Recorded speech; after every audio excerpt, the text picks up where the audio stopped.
Welcome to my YouTube channel 8RR Graphics Home. আসসালামু আলাইকুম। আজ আমরা শিখব Microsoft Office Word shortcut keys এর কিছু ট্রিক্স। আমরা প্রথমেই শিখব কিভাবে একটি ফাইল শর্টকাটে সেভ করতে হয়।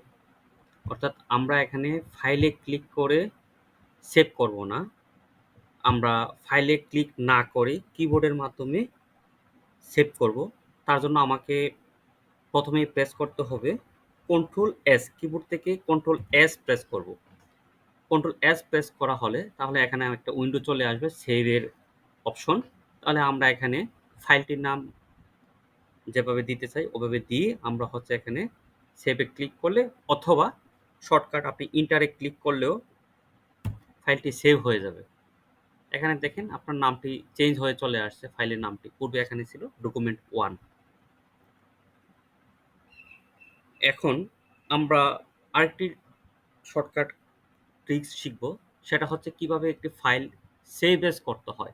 আমরা একটি ফাইল কাজ করা অবস্থায় এই কাজেরই একটা অংশ বিশেষ আমরা আরেকটা ফাইল ওপেন করে করতে চাই এবং এখানকার লেখাগুলো যেন ডিলিট না হয়, এটা অক্ষত অবস্থায় যেন থাকে, সেজন্য আমাদেরকে সেভ এস করে কাজটি করতে হয়।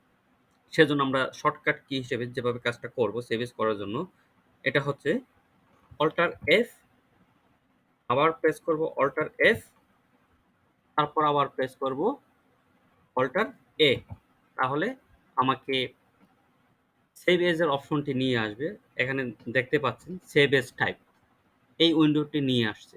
পূর্বের ফাইলটিও আমার এখানে আছে এবং আমি এখানে যদি ফাইলটি নতুন নামে সেভ করি, জাস্ট এতটুকু লিখেই আমি ফাইলটি সেভ করব। তাহলে ইন্টার আমি প্রেস করলাম, করলে দেখেন আমার ফাইলের নামটা চেঞ্জ হয়ে গেছে।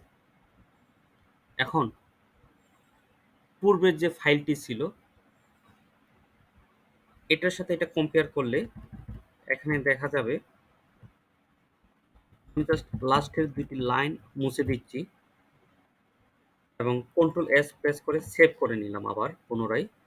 এখন কিন্তু আর উইন্ডো বক্স আসে নাই, কারণ পূর্বে আমার এটা সেভ করা ছিল। এখন আমরা যদি ফাইলটি ওপেন করি তাহলে আমরা এখানে দেখতে পাবো আমার দুটি ফাইল আছে, অর্থাৎ দুটি আছে। এখানে অক্ষত অবস্থায় এটা আছে, ওপেন করলাম, এখানে দেখেন ওপেন হলে আমার নিচে দুটি লাইন সহ চলে আসবে। এই যে চলে আসছে।